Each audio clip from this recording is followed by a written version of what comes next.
விஜய் கட்சி தொடங்கி தமிழக வெற்றி கழகங்கிற கட்சி தொடங்கி 2 வருடம் முடிந்து 3வது வருடத்தை ஸ்டார்ட் பண்ணிட்டாங்க. அந்த விழாவில் பேசினதை பற்றி தான் பார்க்க போகிறோம். பார்ப்போம். விஜய் வீட்டு விட்டு வெளியே வா. நம்ம சிஎம் சார் இருக்காங்கல்ல, ஸ்டாலின் சார், ராத்திரியில எனக்கு தூக்கமே வர மாட்டேங்குது. சார் எந்த சின்னத்துக்கு சார் ஓட்டு போடுவீங்க அப்படின்னு கேட்டு பாருங்க. சின்னத்துக்கு தான்.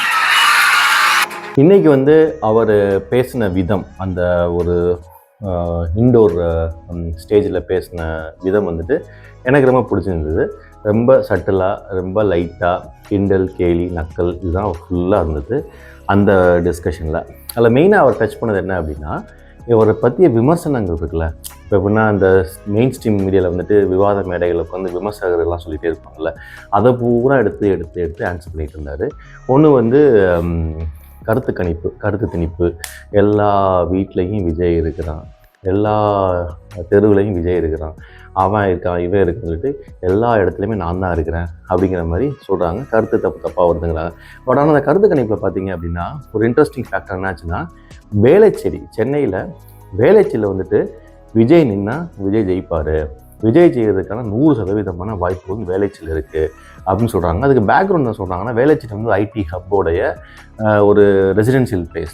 மோஸ்ட்லி பார்த்தீங்கன்னா ஒரு 90% ஐடி எம்ப்ளாயிஸ் இருப்பாங்க. அதில் யங்ஸ்டர்ஸ் நிறைய இருக்காங்க. ப்ளஸ் இன்னும் ரசிகர்கள் அதிகமாக இருக்காங்க, படித்த ரசிகர்கள்லாம் அங்கே தான் இருக்காங்கிற மாதிரி சொன்னாங்க. இது ஒரு நியூஸ். ஓகே, இது ஒரு செய்தி. விஜய் எங்கே நிற்கலாம் அப்படின்னு ஒரு ஆப்ஷன் வந்ததுன்னா வேளச்சேரிக்கு கூட்டுவாங்க அப்படிங்கிறது தான் அந்த கருத்து கணிப்புடைய ஒரு ஐடியா.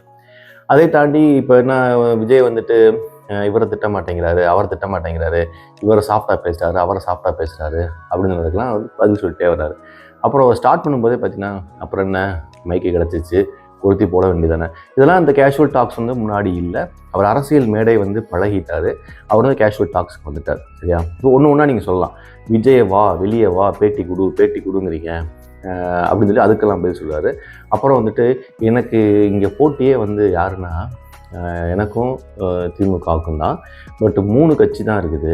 திமுக தலைமையில் ஒரு கட்சி, பாஜக தலைமையில் ஒரு கட்சி, அப்புறம் நான். இப்போ இதில் பார்த்தீங்கன்னா, அவர் ரொம்ப கிளவராக என்ன சொல்கிறாரு அப்படின்னா, திமுக ஆளுங்கட்சி, அதற்கு எதிர்கட்சி பாஜகவுடைய என்டிஏ கூட்டணி தான். அதில் ஏடிஎம்கே பற்றி அவர் சொல்லவே இல்லை. நாம் தமிழர் கட்சியை ஒரு இதாக போட்டாவே எடுத்துக்கல. ஸோ இதெல்லாம் அவருடைய மைண்ட் செட் எப்படிங்கிறத காட்டும். இந்த ஒரு வரிசையாக இந்த மாதிரி ஒவ்வொரு விஷயமா சொல்கிறது, அப்புறம் விசில் அடிக்கிறத பற்றி பேசுகிறது, அப்புறம் சிஎம் அவர்களை ஒரு குட்டி கதை மாதிரி அவர் தூங்கிட்டு இருக்கும்போது அவர் எழுப்பி கேட்டால் கூட, யாருக்கு சார் ஓட்டு போடுவீங்க அப்படின்னா கூட அவர் கூட விசிலுக்கு தான் போடுவார் அப்படின்பார். ஸோ விசிலுடைய இதை சொல்கிறார், எவ்வளோ ஸ்ட்ராங்கான ஒரு சிக்னல் எல்லாத்துக்கும் போய் சேர்ந்துருச்சு அப்படின்னு சொல்லி வரிசையாக சொல்லிட்டே வர்றாரு.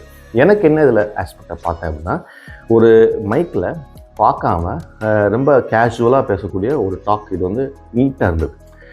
நீட்டாக இருந்துச்சுன்னா என்ன சொல்கிறது, ஒரு தங்கு தடை இல்லாமல், ஒரு ஜோவியலாக, ஒரு இந்த அரசியல் களம் பிடிச்சிருச்சு அவருக்கு, கையில் பிடிச்சிட்டார் போல் அப்படிங்கிற மாதிரி இருந்தது பழைய பேச்சுகளுக்கு.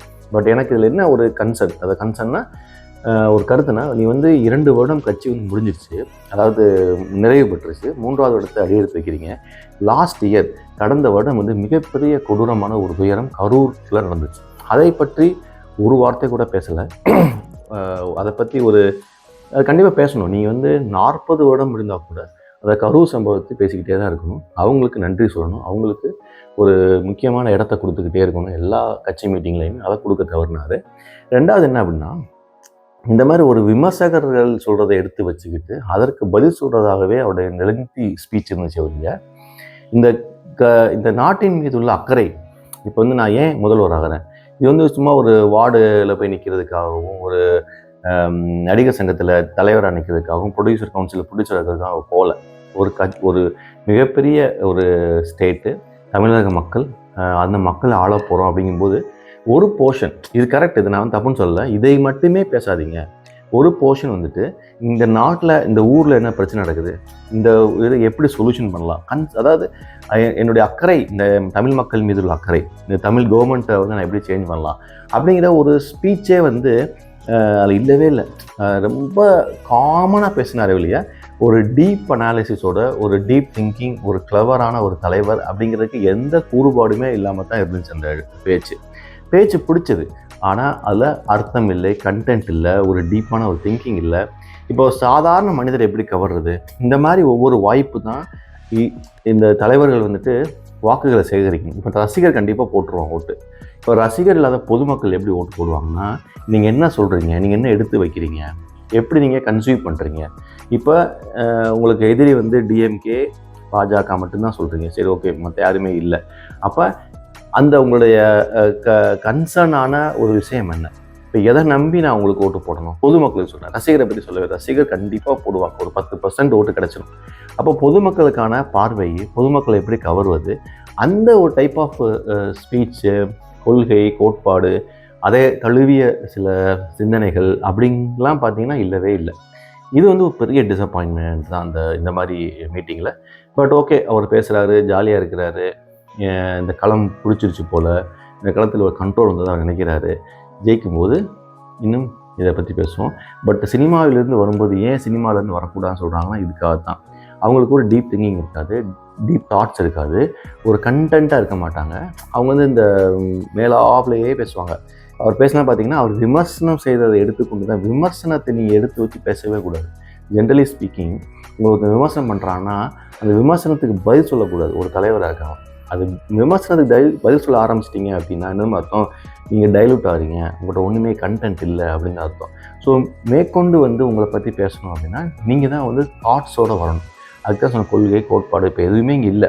எல்லா கொள்கையும் எடுத்து வச்சு ஒரு கதம்பமாக தான் வச்சுருக்கிறாரு இந்த தமிழக வெற்றி கழகத்தை. அதனால் அவருக்கு பேசுகிறதுக்கு டாபிக் இல்லையான்னு எனக்கு தெரியல.